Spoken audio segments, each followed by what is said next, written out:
ang nag-deliver papunta sa bahay nila Pangulong Bongbong Marcos at Speaker Martin Romualdez mag-insert o magpasok ng 100 billion worth of projects sa BICAM. Sana po ay hindi nila ako mapatay bago ko mailabas ang lahat.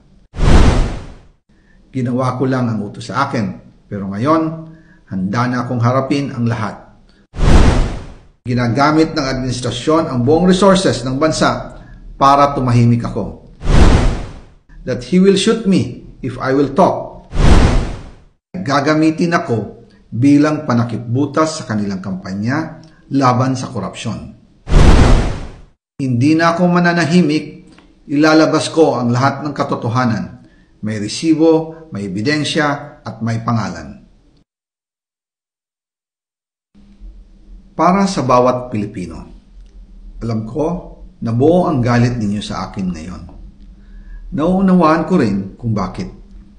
Lalo na at malaki ang halagang nakataya. Pero bago kayo humusga, hayaan ninyong ipaliwanag ko ang buong katotohanan. Matagal akong hindi nagsalita dahil may direktang utos sa akin. Huwag nang bumalik ng Pilipinas at manahimik na lamang. Umalis ako noong July 19, 2025 para sa aking medical check-up. Nakaplanong bumalik pagkatapos ng SONA ni Pangulo. Pero habang papauwi na ako, tinawagan ako ni dating Speaker Martin Romualdez at sinabihan, "Stay out of the country.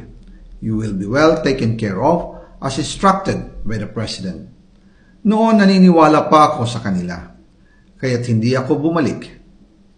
Tumikom ang aking bibig, sumunod ako, pero ang hindi ko alam, ang ibig pala nilang sabihin sa aalagaan ka namin ay gagamitin ako bilang panakipbutas sa kanilang kampanya laban sa korupsyon. Ginawa nila akong poster boy ng kanilang sariling kasinungalingan. Ngayon, hindi na ako mananahimik, ilalabas ko ang lahat ng katotohanan. May resibo, may ebidensya, at may pangalan. Nagsimula ito nung tumawag si Sekmina Pangandaman sa akin nung nag-umpisa ang BICAM process last year, 2024. Ang sabi niya, katatapos lang ng meeting nila ni Pangulo at may instructions na mag-insert o magpasok ng 100 billion worth of projects sa BICAM. At sinabi pa ni Sekmina, you can confirm with Yusek Adrian Bersamin dahil magkasama sila sa meeting ni Pangulong BBM noong araw na yon. Tinawagan ko po agad si Yusek Adrian Bersamin at tinanong ko kung may instruction nga ba ang Pangulo na magpasok ng 100 billion during their meeting. Ang sabi niya ay totoo nga po. Right after our conversation, tinawagan ko po si dating Speaker Martin Romualdez at nireport ko ang instructions ng Presidente to insert the 100 billion projects. At sinabi niya sa akin, what the President wants, he gets.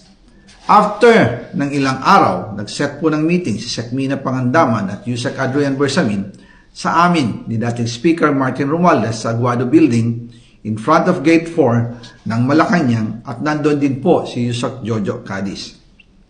During the meeting, binigay po ni Yusek Adrian Bersamin ang listahan na worth 100 billion.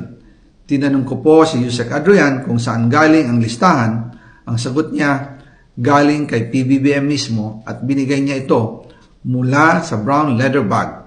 Nung sinabi po ni Yusek Adrian Bersamin yung brown leather bag, naalala ko noong nasa Singapore kami right after the elections of May 2022 sa Hilton Hotel, kami ni dating Speaker Martin and PBBM habang pauwi at pabalik ng Pilipinas, hinabol ng PSG ang brown leather bag at ang sabi ni PBBM, maiwan na lahat, wag lang ang brown leather bag. Kaya naniwala ako na utos talaga ito ng Pangulo. Pagkatapos ng ilang araw, I informed sina dating Speaker Martin Romualdez, Sekmina Pangandaman, Yusek Adrian Bersamin, and Yusek Jojo Cadiz na kung pwede 50 billion lang ang ipasok sa program funds dahil so sobra ang DPWH funds versus sa DepEd. In practice, hindi pwede na mas malaki ang budget ng DPWH kaysa edukasyon. And yung balance na 50 billion, ilagay na lang sa unprogrammed funds for the 2025 budget dahil Office of the President din ang nagre-release ng lahat ng unprogrammed funds. Pagkatapos ng isang araw, tinawagan ako ni Sec Mina at sinabi ang mensahe ng Pangulo. Ipasok ninyo yan dahil pinangako na sa akin ni Speaker Martinian at hindi na pwedeng baguhin. Kumbaga, ang utos ng hari hindi pwedeng mabali. Again, I informed the Speaker and asked clearance about the instructions ng Pangulo. At ang sabi niya, wala tayong magagawa.